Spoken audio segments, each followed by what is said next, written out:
The Empire Strikes Back leaves fans with arguably the biggest cliffhanger in cinematic history, after Darth Vader reveals himself to be Luke Skywalker's father. He told me you killed him. No. I am your father. But a deleted opening scene from Return of the Jedi nearly undid all of this suspense and hard work. So why was this deleted? Well, you will be surprised, so make sure not to skip. The deleted scene in question plays out like this. After Vader has arrived on the second Death Star and told Moff J. Gerard that the Emperor is coming, and that he is not as forgiving as Vader is, he strides away. But instead of cutting away to C-3PO and R2-D2 walking through the Tatooine desert towards Jabba's palace, we continue following Vader as he strides to his private quarters. Once there, he sits in his meditation pod, similar to the one that we saw aboard the Executor Superstar Destroyer in The Empire Strikes Back, and telepathically reaches out to Luke through the Force. Now here's where things start to go sideways.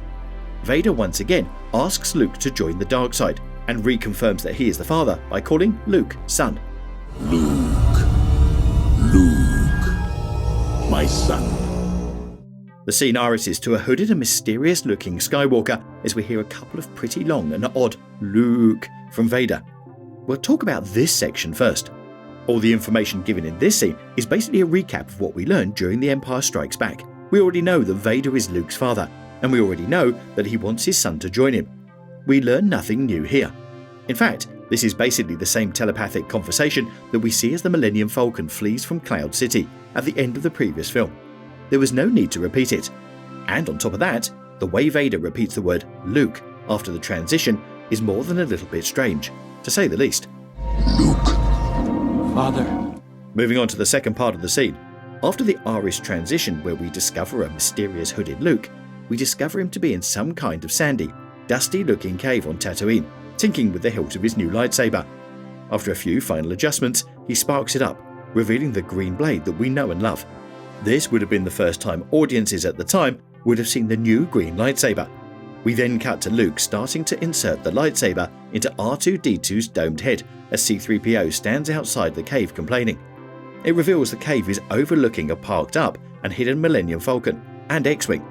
R2 finally leaves the cave, and we wipe to the two droids walking through the Tatooine desert towards Jabba's palace, just as we did in the original movie. Of course I'm worried, and you should be too. So, what's wrong with this section of the deleted scene? Well, quite a lot, actually. It spoils a lot of the mystery and reveals that make the front half of Return of the Jedi so exciting. It prematurely reveals Luke Skywalker, undercutting his arrival at Jabba's palace a little later in the movie. We also always assumed that Luke was somehow going to end up with a new lightsaber, but in the theatrical cut, we don't actually find out until the sail barge escape when he flips from the skiff's gangplank and triumphantly sparks up the new green saber. We're taking care of everything. Similarly, the reveal that R2 had the lightsaber hidden in his domed head was an exciting twist that audiences never saw coming. It was revealed at just the right time and with great effect.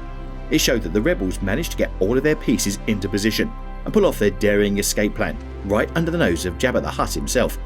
Unfortunately, this deleted scene spoils all of those exciting reveals. Just for a moment, think back to watching Return of the Jedi. What are some of the most fun and exciting parts of the movie?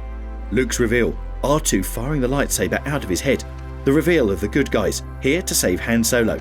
This deleted scene would have ruined all of that. R2, you're playing the wrong message. We're doomed. So, in summary, while this deleted scene is undeniably cool to see, it manages to do two negative things at once. Firstly, it needlessly recaps information that we already knew from the end of The Empire Strikes Back. And secondly, it spoils some big and exciting reveals from Return of the Jedi, ruining any tension that builds up through the first portion of the movie. Luckily, director Richard Marquand and writer-editor George Lucas decided that the scene really was unneeded.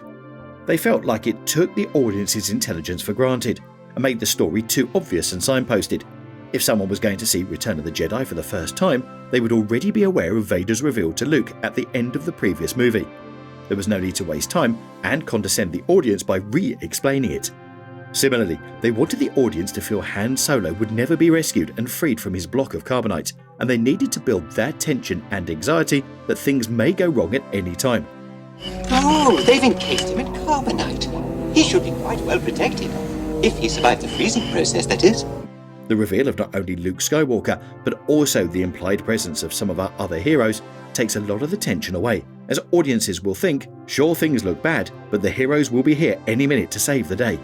It undercuts a lot of what they were trying to set up and undermines Jabba's evilness. The decision to delete was the correct one. It truly would have ruined a lot of the experience of seeing Return of the Jedi for the first time. It's cool that the deleted scene is out there, and it's interesting from a what-if kind of point of view. But as far as the content of the scene goes, we're glad it ended up on the cutting room floor. And as an interesting side note, George Lucas did for a short while consider reinserting the scene back in the special edition cut of Return of the Jedi. Thank the maker that he didn't. If that is your destiny. Would you like to have seen the scene included in Return of the Jedi? Answer yes or no in the comments and give us a reason why.